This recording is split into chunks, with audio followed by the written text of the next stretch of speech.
মাত্র 4টা জিনিস মনে রেখে তুমি সহজে ইলেকট্রোবিন্যাস করে ফেলতে পারো। সেটা হচ্ছে SS, পিএসপিএস, BPS, DPS, FDPS, FDPS.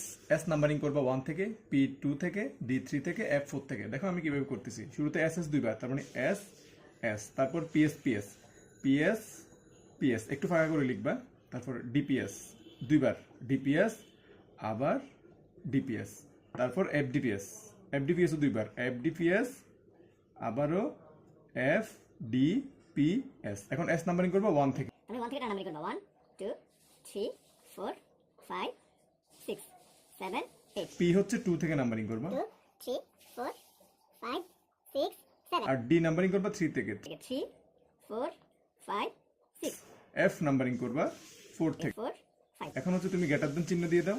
Greater চিহ্ন দিয়ে দিলেই দেখবা আমাদের ইলেকট্রন বিন্যাস হয়ে গেছে। আর যারা বিস্তারিত জানতে চাও তারা ডিসক্রিপশন বক্সে বা নিচে ভিডিও লিঙ্ক আছে